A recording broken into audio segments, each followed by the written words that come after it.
Salam Kak Yano Bintang.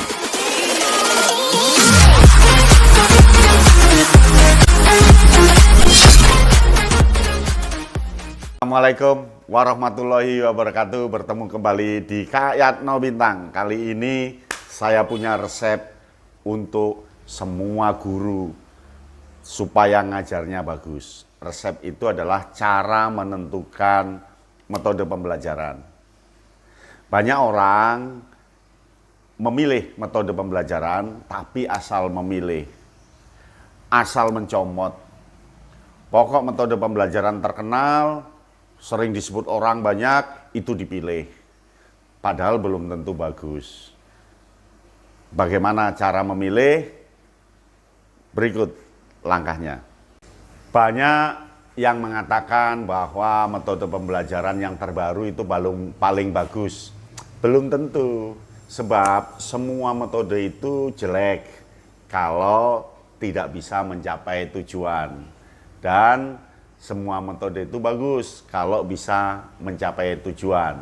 Jadi prinsipnya metode itu harus betul-betul mampu mendorong, mempercepat, menguatkan, merealisasi sebuah tujuan pembelajaran. Jika tidak, metode itu jelek meskipun metode itu terbaru. Itu menurut saya seperti itu. Bagaimana cara menentukan? Yang pertama, jangan melihat metodenya dulu. Lihat tujuan pembelajarannya apa. Setelah tujuan pembelajaran dilihat, KD-nya dilihat, indikatornya dilihat, kemudian kira-kira tujuan ini bisa dipercepat apa tidak, bisa direalisasikan dengan bagus atau tidak, bisa mendapatkan tempat di hati anak atau tidak. Nah, kalau memang bisa, maksudnya kalau ini dilakukan, tujuan ini dicapai 2 hari, bisa nggak tujuan ini dicapai menjadi 2 jam saja?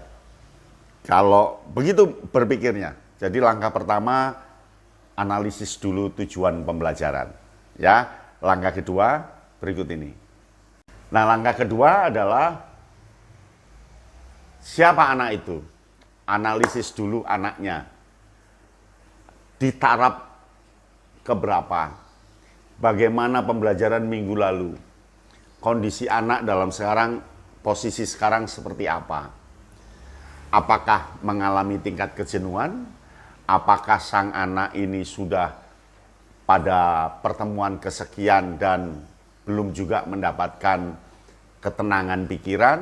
Apakah anak ini, dan seterusnya. Lihat dulu anaknya. Sudah dicatat, tujuan tadi dicatat, anak dicatat. Ya, yang ketiga berikut ini. Nah, yang ketiga, materinya apa? Tujuannya sudah ditentukan, muridnya sudah ditentukan, materinya apa? Materi itu tentu banyak. Kemasannya seperti apa?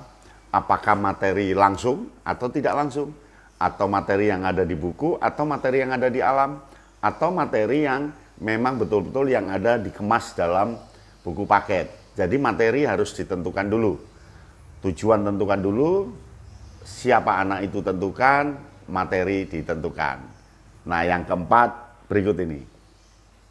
Nah, yang keempat, kira-kira media, alat, ada nggak di sekitar situ? Lihat dulu apakah ada proyektor, apakah ada film, apakah labnya tersedia dengan bagus, atau lapangan di sekolah itu bagus. Lihat dulu sarana yang ada. Oke, kalau ternyata itu mendukung, baru yang kelima tentukan metodenya. Jadi yang pertama lihat tujuannya, 2 lihat kondisi muridnya, 3 lihat cakupan materinya, kemasan materinya, 4 lihat sumber belajar yang tersedia, media yang tersedia, alat yang tersedia. Metode pembelajarannya ditentukan. Apakah dia menggunakan metode pembelajaran kuantum, apakah dia menggunakan metode pembelajaran diskusi dengan aspek-aspeknya, mungkin jigsaw, STAD, apapun itu. Kemudian apakah metode itu konstruktif, apakah metode itu berbasis experience, baru ditentukan. Dengan begitu bisa dijamin metode yang kamu lakukan, metode yang diterapkan oleh Bapak Ibu Guru pasti bagus. Ingat, metode itu adalah prosedur, urut-urutan.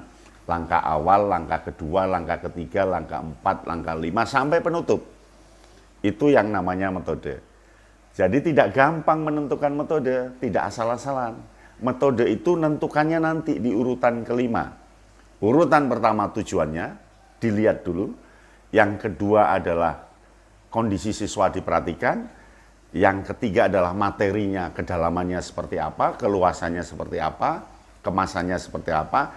Yang keempat, lihat dulu sarana prasarana, medianya dan alatnya. Baru yang kelima, tentukan metode pembelajaran. Artinya, guru harus banyak di otaknya, di jiwanya, ratusan metode pembelajaran yang siap digunakan secara fleksibel bergantung yang 4 yang saya omongkan tadi. Paham ya? Pasti paham. Sampai di sini, salam Kak Yatno Bintang.